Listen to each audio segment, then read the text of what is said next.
This is your meeting minute for the March 17th Select Board meeting. The meeting began with a Select Board reorganization, which gave the board the opportunity to select a chair, vice chair, and clerk of the Select Board. The board unanimously voted to have Nico Papakonstantis as chair, Molly Cowan as vice chair, and Nancy Belanger as clerk. I'm incredibly humbled in the faith and trust that the board has in me, and it is indeed an honor and a privilege to work with the four of you, so I'm very, very grateful for that. Thank you. Up next, William Keegan of Keegan Associates gave an update on his management report. Back in January of 2024, the town of Exeter brought in Keegan Associates to take a look at the organizational structure of the town. They provided an outsider's perspective on how the town is operating today and how it could be improved in the future. Over the past year, the town has implemented many of the structural changes suggested by Mr. Keegan.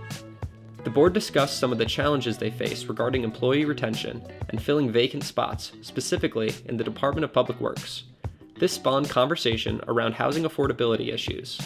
The community I was in, the average home is about 1.6 million right now.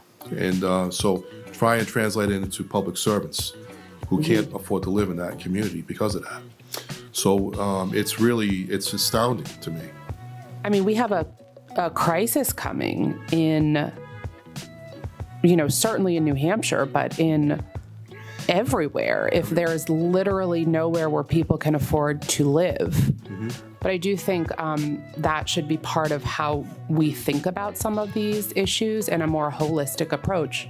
So it's not just, oh, Steve, you can't fill your DPW slots. It's like there is a problem that is larger than what you are able to fix at this time.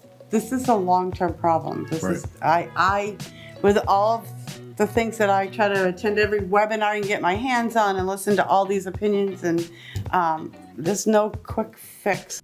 The board went on to discuss an update to SB 297 regarding legislation at the state level that would make the town responsible for losses that the health trust incurs. So basically this legislation is saying that we can't participate in health trust health insurance without this reserve fund, which, as we know in our form of government, we'd have to bring to the voters, we would have to get approval for it, and there's inherent issues with that and how that would work. It's not an overwhelming dollar figure per se, but it is overwhelming in a process way. What we're seeing is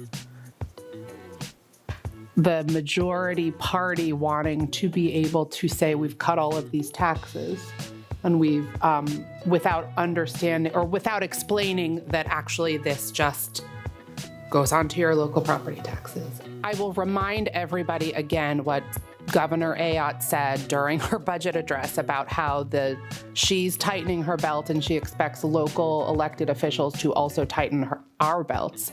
And to that I say, how do you expect that when all of these unfunded mandates are coming our way without listening to us? Or, the elected leaders in Concord are thumbing their nose at what local communities want to do.